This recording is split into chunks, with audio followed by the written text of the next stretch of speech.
Hey everyone, I'm Aaron Rump. Today we're going to be using Vericut to simulate our Op2 program on our Op1 material. Alright, it's going to seem kind of tricky, but once we're all done, you'll realize that it's very simple. Now I have made a couple of videos before this leading up to this video. If you haven't checked those out, go watch them. That'll help your understanding as we make this part right here. Let's get to it. What we have here is our Op1 setup that we've already designed. I'm going to hit play because what we're going to need is we're going to need the Op1 cut stock to run our Op2 program. So I'm going to go ahead and speed it up so we can get to the end of it. So now you can see that we have our material. Now from here, I don't want to hit eject. I don't want to hit that because I want to save this cut stock. So I'm going to go save cut stock. Going to my tutorial. I had it saved previously, so I'll just hit save again. We're going to replace it. Now from here, I'm going to go open project. Now I don't want to save anything here because all I needed was the model. So I'm going to ignore changes. I'm going to go into my mini mill template. I'm going to click open. Now in this view, we just have the tool, the part, and the vise. Whereas in my machine simulation, I have an actual machine, which is really cool, along with the vise that I'm going to put my part into. So the first thing I want to do is go into my stock under fixture. I want to click component. I'm going to go to add model, model file. We'll go to tutorial, part number 5, and click OK. Now this is going to bring in that file in the same coordinates that it was in for Op1. Now this is going to be very tricky, and the reason why I say that is if you notice these holes are not symmetrical. Now if I come up and look at my part, I'll rotate this up, it is going to have to be orientated a specific way or else it will not work. So to do this, I'm going to look at my program and you will see that I have a specified hole that my zeros are going to come from. Okay, so keep in mind we're going to get this orientated just correct. However, I also have to be 1 inch 500 thousandths up from the bottom of the vise here. So let's go ahead and start orientating this and see if we can't get this exactly where it needs to be. Now I'm going to pull up a picture, and if you look right here, I actually have a hole call out to the edge. Now if you want, you can use your Vericut to start measuring from the center of a hole to the side and see which one's which. But visually, I can see that this hole right here and that hole right there are off center. So looking back at my visual of my part, I can see that this hole will end up on the other side, which means the hole that I want is going to be this one right here. But my part, all these dotted lines means it's upside down, which means I'm only going to flip it in the y-axis. Now, as you get better with this software, you'll start to see axes with your mind and know which way to rotate them. But for now, let's just go ahead and do it. So we're going to go 90 degrees. I'm going to flip over in Y one time. I'm going to flip over in Y again. Okay, so looking at this, I can see that I've gone the right direction. And now here's where it gets a little bit tricky, but again, if you've watched the other videos, you know exactly what I'm about to do. I am going to go into Assemble, and I'm going to move the bottom of my part that the parallels will be sitting on flush with the bottom of my vise. Okay, so I'm going to look at my print one more time, or my program, and you'll see that Z0 is up 5/8 from the top of the parallel. So that's how my thesis is going to work. But my part itself will be on top of 1 inch 500 thousandths parallels. So let's go ahead and do that right now. So the first thing I like to do is I always like to align to the side of my vise. So I'm going to go to Align, pick a surface. I like to pick this surface right here. If you need to, you can zoom up to make sure you're getting the finished part. And I like to pick the left side of that vise. Now from here, I'm going to work with mate only. So I'm going to click that. And if you want to, you could do the front side of the vise or the bottom. I'll go ahead and do this first. I'll click here. I'll click the front. So now it's aligned with the left side and the face of my fixed jaw. Now I'm going to go click. I'm going to click the bottom of my vise, or I can click it second. So I'll click it second. Let's click the bottom of my part. Make sure we're not clicking inside a slot that can throw off our orientation. I'm going to click the bottom of my part, and I'm going to click the bottom of my vise. When I do that, it makes it perfectly flush with the bottom here, okay?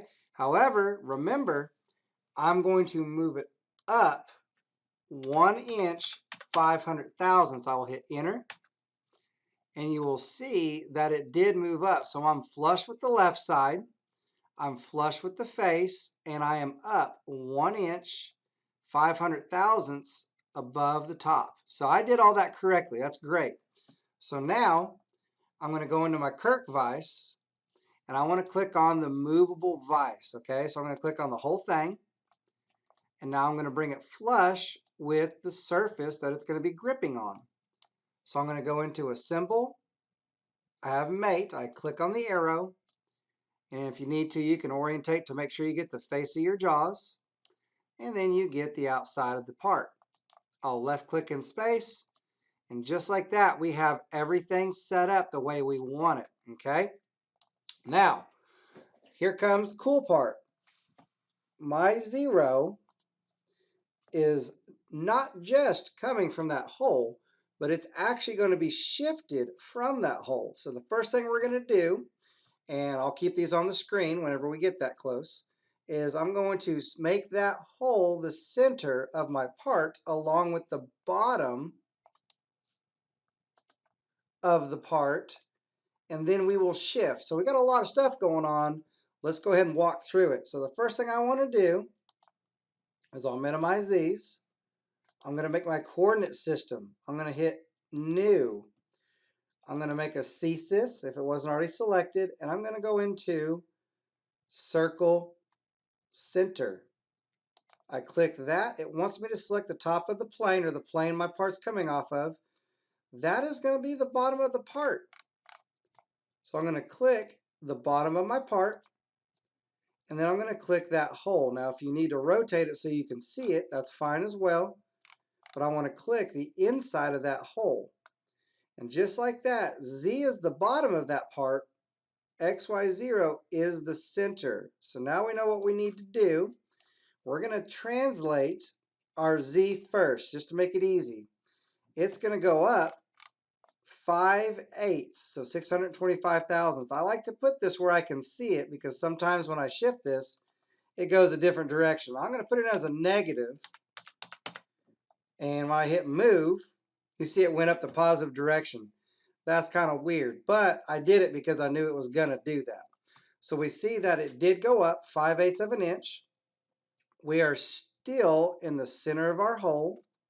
So now I'm going to move it those values. Minus 1 inch, 750, and then I'm going to go also minus 2 inches, 150, and I'm not going to move my Z because I've already done it. So I hit 0. Now, when I click move, I want to see that everything went the right direction. So I'm going to hit move, and you can see that it both went the opposite directions. Well, this is easy to fix. I'm going to hit back once and hit back one more time.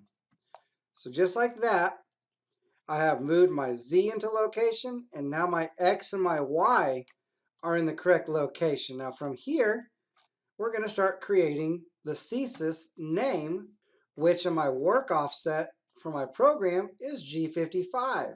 So now that we have everything correctly set up, again, this was the most difficult part of the tutorial. I'm going to right click. I'm going to go to rename. I'm going to do a capital G55 and hit enter. I'm going to go into my G code offsets. I want my program that's also using G55 to use the G55 CSYS, and I'm going to click add.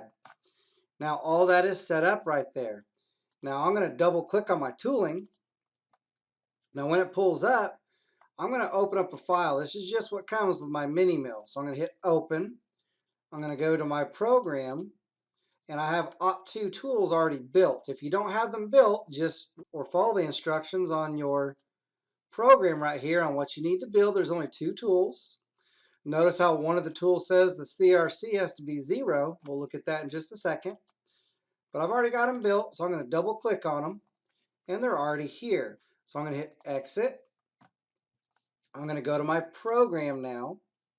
I'm going to add the NC. Go to my downloads. There's the op2, and I'll double click on this again. So it says the cutter radius compensation needs to be 0. So I'm going to click on setup, G-code. Now right now cutter radius compensation's on, but it's set to full radius. We want it to be on 0. Now that we have all of this set up, I'm simply going to slow it down and I'm going to hit play. You see the face mill come up.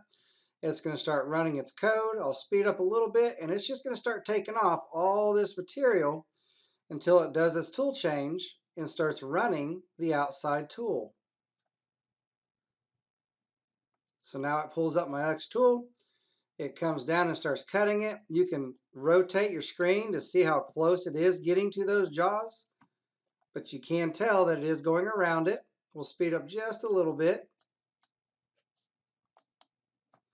And then it's going to go around all the way. Now if I'm just looking at this, it looks like it did everything right, but if you'll notice, I have an error down here regarding the cutter radius compensation. So I'm going to rotate it up. And if you'll notice, it looks like it cut, but it didn't get all the way across. Normally I'd look at this and I'd say, oh no, there's something wrong with my XY coordinate system. If I look on the other side, it's by the same amount. So what's happening is something in my setup is not right. Well, I looked at my program. CRC is 0. We did that. We opened up our tool and we saw that it was right. But let's go ahead and open up those tools one more time. When I open this up, tool number 2, it does have a cutter radius compensation that matches the 2, but look right here. It thinks this 3/4 tool is a 1/4 inch in value. So what I'm going to do is I'm going to simply get rid of that cutter radius compensation because my program says to run it at 0. If it wanted me to run it at the diameter of the tool, I would put the diameter of the tool, the 2 would match my D, and this would either be 375 for half of it or 750 for the whole thing, and I would simply hit enter. But because it doesn't want it, I simply delete it. I'm going to hit exit. I'm going to hit save. I'm going to hit eject. Hit yes. We're going to hit play, but we're going to run it real fast. So it gets done. It goes around the profile, and would you look at that? We do not have an alarm. And if I zoom up here, you can see there's no more mismatch all the way around the part. So keep in mind, Vericut's very helpful, but it's very picky. All right, everyone. Thank you for watching my videos. Again, this is all 5 of my Vericut software parts that we run in our curriculum. Each one provides its own level of difficulty. However, if you've made it this far, you've probably realized right now that Vericut is not that difficult. Hey, keep in mind, check out all those videos. Become a professional at setting up these Vericuts because they're only going to help you become better at what you do out on that machine. Again, my name is Aaron Ruck. Thank you for watching.